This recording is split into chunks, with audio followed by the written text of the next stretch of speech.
I've joined the Parliamentary Assembly of the Council of Europe because this is the European organization for human rights, for the rule of law and for the democracy. And we have too many people in Europe suffering. It's not a problem of the last century, it's a problem now. We have so many people who really don't have their human rights. And we have to work on this, and the Council of Europe, in opposition to other international bodies, has the possibility to have an impact in the country. The countries have to follow the judgment of the court.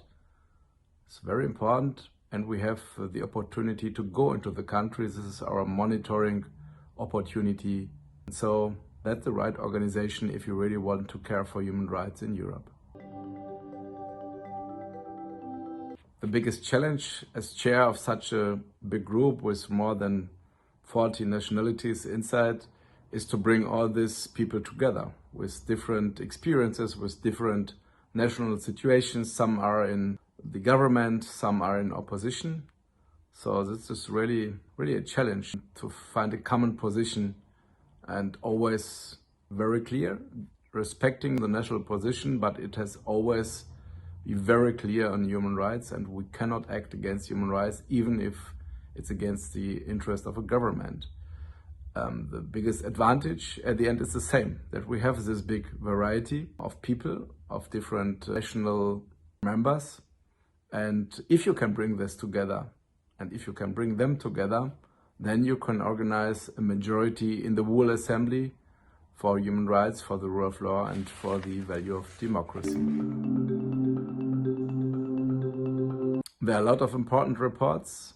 One important report is about the situation in the North Caucasus. I was the rapporteur who could go since 10 years the first time to Grozny, to the capital of Chechnya.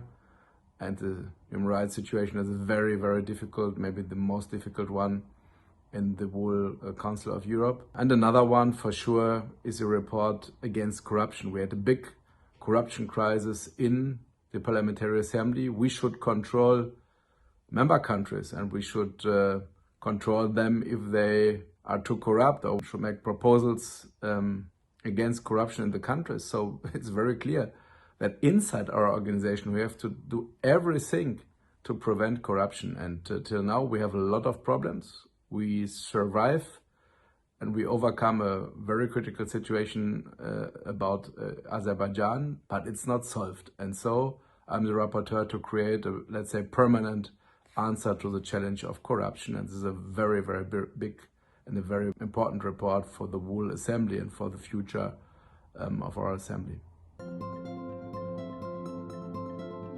For sure, in our days, the biggest challenge maybe is the COVID-19 situation, the COVID-19 crisis. It has influence on people's daily life. A lot of people die, a lot of people get very ill, but we have influences on human rights as well.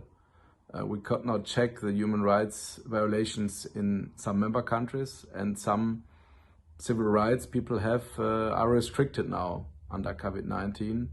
And so we have to check it. We have to check where we are in this crisis. We have to prevent from violation of human rights.